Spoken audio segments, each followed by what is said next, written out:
Internet? My name's Sammy Fightmaster and welcome back to my YouTube channel. So, last Friday, August 14th, I believe, Netflix dropped a lot of things, and one of the things that they dropped was a new movie called The Lost Husband. So, I watched the movie, and honestly, it's okay. It's not the best thing in the world, but it's not horrible either. Obviously, with that title, you can probably guess what's going on in this movie. This movie is about a woman named Libby who suddenly finds herself trying to put the pieces of her life back together. Her husband recently passed away, and she quickly finds herself drowning in the life that he left them in. So she decides to pack up her 2 kids and move to Central Texas to live with her estranged aunt that she hasn't seen since she was a child on her aunt's goat farm.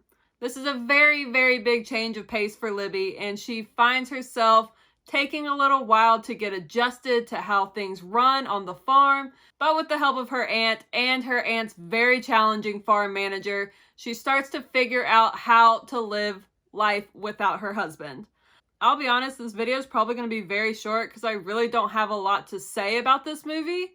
It was cute. I really liked the chemistry between Libby, the main character, and another main character, which is O'Connor, who is the farm manager. It's an okay movie. It's honestly one step above Hallmark. This seems like something that is right up Hallmark's alley. It's like a romance movie without trying too hard to be a romance movie. Like, if you just look at the poster, you can definitely tell something's going on here. Obviously, this movie's going to be about romance, whatever.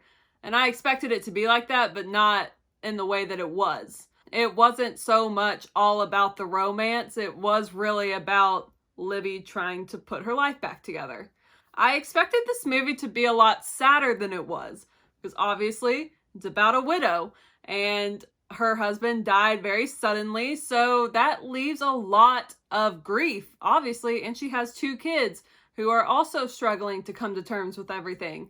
And I expected it to be like really sad. I expected to cry a lot, which honestly, I don't think I cried at all during this movie. Maybe I wasn't paying attention enough to cry, but I thought I was. But this movie was funnier than I expected it to be. There's a whole lot of like one-liners and just looks at people that will make you laugh. So that was nice. That was a nice surprise. I love to laugh, so I'm always down to have a little bit of comedy in a movie. Now, I did say that this movie belonged on Hallmark, and the reason for that is some moments in the movie just felt like they were blown way out of proportion.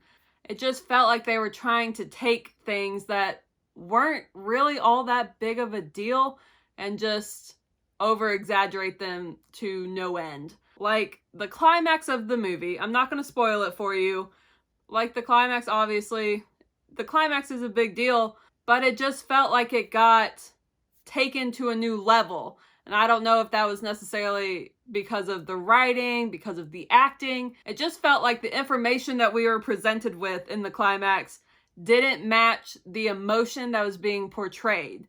Like, those 2 things didn't sync up. Like, they didn't help each other out. I just found myself several times throughout this movie being like, all right, that was just unnecessary. They didn't need to blow this out of proportion like that. Like, that was just trying to grab at some more drama that wasn't necessarily there, which is why it should be on Hallmark. I'll say, for the most part, the acting was good. This movie stars Leslie Bibb as Libby, Josh Duhamel as O'Connor, and then Nora Dunn as the Aunt Jean. Honestly, Josh Duhamel makes a great farmer. His look in this movie was spot on, and his just whole attitude that he brought to it was great. He's always great. Love him. Nora Dunn, who plays Aunt Jean, she did very well in her role as well. Now, I've got to say, I don't think that this was necessarily the best acting that we have seen from Leslie Bibb. She has been in movies. She's been in Iron Man. She was in Ricky Bobby and Talladega Nights. She's been in several other things.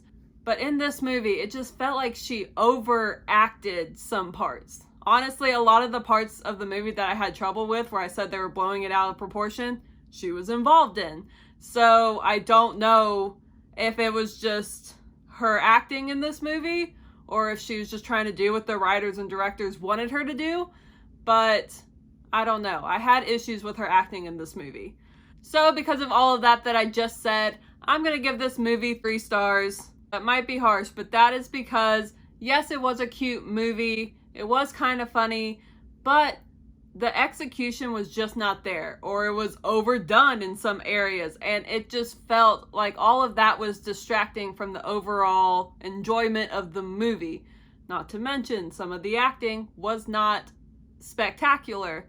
I'm not going to say that you have to go like watch this movie right now, because honestly, I don't think that you need to. Honestly, it's an hour and 50 minutes long. I don't think that it needs to be, but it is. It's okay. It is okay. If you love Josh Duhamel, go watch this movie because he is really good in it. Everybody else, they're all right. That's really all I have to say about the movie. I don't feel like I need to dive into it all that much because it's not a ton to dive into anyways. There are a few surprises in the movie here and there. I'm not going to spoil them for you because I just can't do that. So that did help make it less predictable than it was. It was a very predictable movie. You could see what was going to happen from the first meeting. But there were some twists and turns that they took here and there. Not big twists and turns, so don't get your hopes up. If you've seen The Lost Husband, let me know your thoughts on it down below. They might differ than mine, and that's okay. I love to hear about them. If you like this video, make sure to give it a thumbs up. And if you're new around here, welcome to my channel, and I would really love and appreciate it if you would subscribe at the end of this video, and then after you subscribe, hit the bell off to the side to be notified when I post new videos. Well, that is all that I've got for you today, so I guess I'll see you next time. Bye!